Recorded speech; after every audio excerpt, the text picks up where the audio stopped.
Hey everybody, Scout Crafty here again. Mishmash Monday. Hope you had a great weekend. Boy, they go fast, and they are still going fast. Couple things to talk about today. We got a little bit of different show today. Looking forward to it. But first off, I wanted to address a comment I received last week. You know, last week we talked about the handkerchiefs and things like that. Well, one of the subscribers, Eric, had mentioned, let me show you what he said. Now, Eric wrote, handkerchiefs are a boomer thing. It's so gross. Just like the love of mailboxes. This video yesterday said, I made the coolest mailbox. There's nothing cool about a mailbox, regardless of how it's made.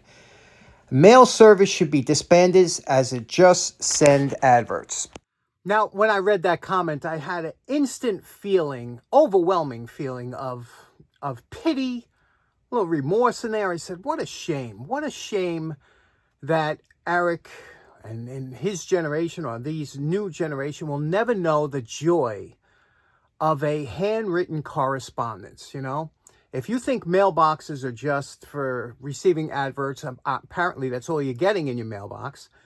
And, you know, eventually maybe the mail service will be disbanded. Who knows, whatever the case may be. But what a shame, right? And I guess I'm speaking to some of the old timers out there who have had the joy, the exquisite joy of receiving a handwritten correspondence, especially from a loved one or somebody you were dating or somebody you had a crush on, to receive a letter that was handwritten in some, and you know, the girls always had the most beautiful handwriting back then, right? Or things that you would receive in the mail, you know, a love letter. There's nothing in the world like it.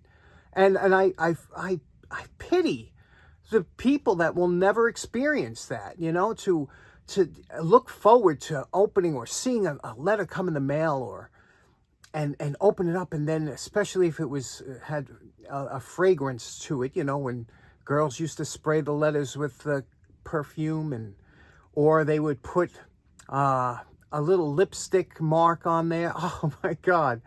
I feel it, and I know some of you guys out there can understand. Some of you guys say, yeah, I've been there, done that. That was wonderful. And this generation will never know that. Will never know that feeling if, you know, with emails. There is nothing more impersonal than an email. You know, you read an email and, you know, no matter what it says, you know, it goes right into the trash box, never to be thought of again, never to be saved. Whereas if you got a handwritten correspondence, I have correspondence upstairs that I've saved for years, and I have correspondence that my grandfather sent to my grandmother, postcards and things like that when he was away, or when guys were away at the service and they would send. My mother saved all the letters I wrote when I was in the service. You know, I still got them, and it's just, there's something wonderful about a handwritten letter that if you've never experienced, you don't know what you're missing, just like many other things. So in response to Eric, yeah, you know, maybe mailboxes will be a thing of the past, but it's a shame. It's a shame that you'll never get to experience the true joy of what a mailbox has given to so many people, including myself. With that, we got a couple things to talk about today. You know, Mr. Pete, who his name is Lyle, great guy. Mr. Pete does a whatchamacallit, a couple episodes, things like that. We're going to try and, we have something that was sent by a good friend of the show by the name of William Smith. Sent a box of good things that I have no idea what they are. So let's go check them out and figure out what they are. Okay, so like I said, Will sent this over a long time ago, and it's taken me a while to get to, but I thought today would be a good day to talk about some of the things. Now, we're going to he numbered the items, what they were. Now, I'll have to tell you, if I know what it is, I'm going to tell you what it is. But this is to find out what this stuff is. So if you know what it is, don't take a guess, but if you definitely know what an item is, please leave it in the comments. This item is easy. I know what this is, but I just thought it was pretty interesting. This is a hand pencil sharpener. And you can see here the little clip here. So how you would do this, and you can see how this opens up like that. You would take your pencil here, put it in like this, okay? Now this is the self-feeder. It's spring, has a spring on there. And then you would open up the handle like that, clips in, and then you would just turn it like this, and it would self-feed and sharpen the pencil. Now, as you can see, it's doing some sharpening here, and then you would pull it out like this, and it would sharpen it, and then you would just turn it a little bit, I guess, and feed it some more. That was a completely unsharpened pencil, but here we go. Let's see what this looks like when it comes out. Here we go. It's getting there. And let me show you what the inside looks like, because I thought it was pretty interesting. Okay, here are some shavings that we just took. Look at the shavings on there. Very sharp, huh?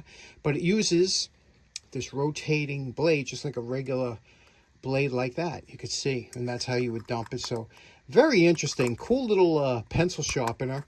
Probably for import back in the 50s or 60s. You ever see one of these? Very interesting. And it does work. You just have to, feed it a couple times. It does work. That's cool. Okay, so here's the first item that he said. Remember, it's going to be 10 items. This one here, I'm fascinated with. I have no idea what it is. It's a aluminum, and I hope somebody out there knows what this is. It's an aluminum case, really well made. The threading is beautiful on here, and there's a ball bearing inside. Can you see that? But it's it's a beautiful ball bearing, and it's such a close fit that the air actually slows it down. There's no rattle. Such a tight fit. In the cap, there's 2 holes. You see 2 holes? And there's a pin, a pin at the very top, so that the ball doesn't, I don't know what it's for. Now, when you close it like this, okay, it's such a tight fit that it takes a while for it to get down. I don't know. Please, I hope somebody knows what this is, because it's super cool. And both William and I want to know what this is. So that's number 1. Number 2 is an offset chisel of some sort. And I wondered if anybody ever used it or whatever. But this one here, what's interesting is it looks like it was never used, okay? But you can see it's a heavy-duty chisel. And, it's tapered. And they have tools like this for pointing brickwork and things like that But this one here has a flat tip. It's not sharp or anything.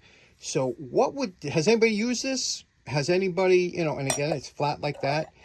Again, pointing would be done like this, but if you use it as a chisel, wouldn't this have a sharp edge? Don't know what this is for.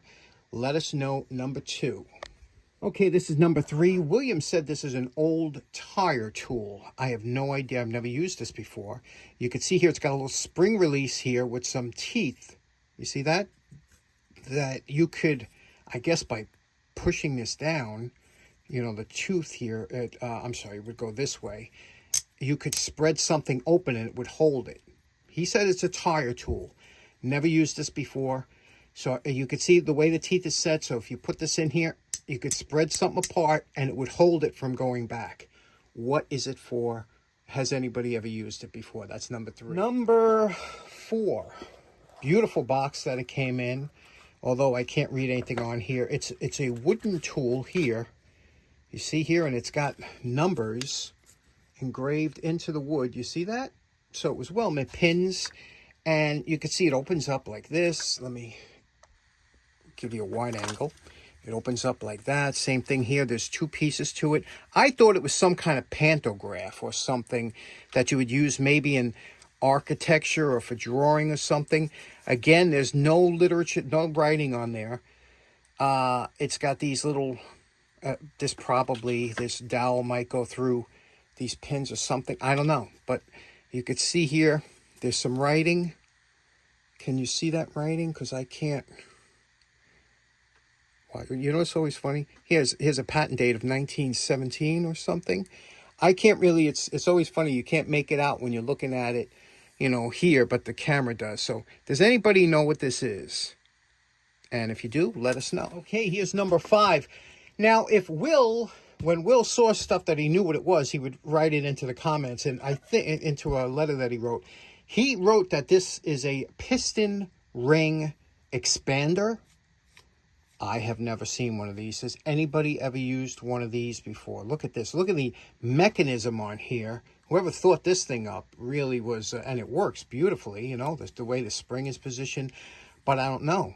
Piston ring expander. Anybody, any idea? Pretty interesting, right? Number 6, the ugly bar. Do you remember as a kid, one of the disparaging comments that you would make about somebody is you say, it looks like somebody beat him with the ugly stick. This is the ugly bar. What it does, I even tried looking up on the computer. I have no idea. It's heavy duty. This thing weighs, it's got something here. It looks like this might go around something. Maybe it pulls, I don't know. It's welded here. You could see it looks like kind of a, something that didn't go into a lot of production work on it. And you can see here it says 1-800-UGLY-BAR. Anybody, it's out of North Carolina, Hickory, North Carolina, the Arrow Group. Anybody know what this is for? Let us know what you would use that for. Okay, number 7. I'm telling you, Will has been around tools for many years, so a lot of these things, if he's sent out and don't know what it's for, I'm just as stumped. I have no idea what any of these. I thought I would pick them out. Number 7. This, for some reason, this looks familiar to me, but I don't know what it is. It looks like, the way this is set up, it looks like it would go over a cap or something and you would turn it. But for what? It doesn't, it looks kind of rudimentary. It doesn't look like it's a precision fit. What is this for? Right? Number 7. Only if you know what these things are. Leave it in a comment. Number 8. Very interesting. He wrote a little note on here. He said, bought this from a guy that said it came from a Model A car. Okay? And let me tell you, you know as well as I do, anybody that knows anything about Ford Model A's, I love those. Model A's vehicle is one of my favorite cars, and they made stuff that was just so well made. And look at this now. You can see here it's got this kind of gimbal on it. See here how a gimbal, it's got a nice hex rod here, I guess as a handle, and then it's got these pins here, or holes that maybe you would put maybe this is for pressing something in or setting something, and it has a setup here with some numbers on top that you could turn, and look in there, there's a little like star, something in there, you see that? So whether it's for setting, who knows? I'm not even going to guess at it because I have no idea. But this is the beauty of somebody out there goes, yeah, of course I know what that is. If you absolutely know what these are, just leave it in the comment. This is number 8. This beautiful gimbal-operated Ford or something. Whatever it is, it's really cool. Okay, next up, we're at number 9. This is number 9. This one here looks like, you see, it's adjustable. You can adjust it 2 here or 3 here.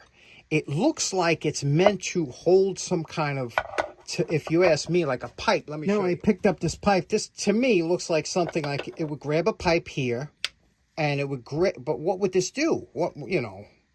I could see it grabs it. Would it be dependent? I don't know, but it can be adjusted for, I don't know.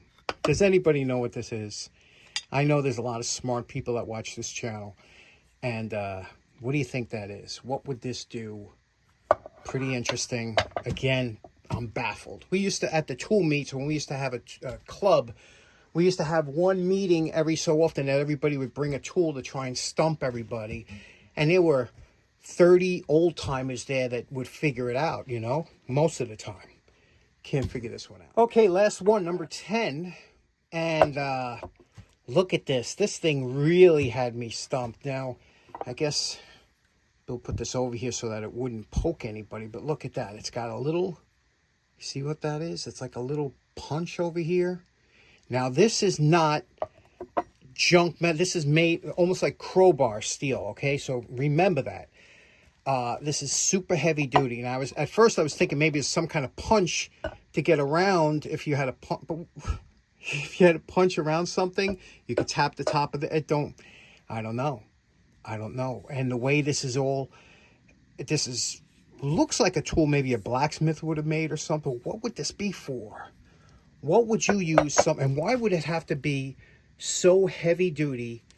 Because really this is all tapered all the way down. So this is a piece of solid, strong steel that was formed and forged like this. What is that for? Boy, I bet you got your thinking caps on for this episode, huh? Okay, so in closing, this episode went real fast for me. Hope it did for you too. I want to special thanks out to William Smith for sending these great items over. They're just beautiful. And hopefully, again, only if you know what they are. No guesses. But if you know what they are, you're certain, please leave it in the comments because we'd like to know. And so I hope you have a great day. We'll see you again on Wednesday. Take care now. Bye-bye.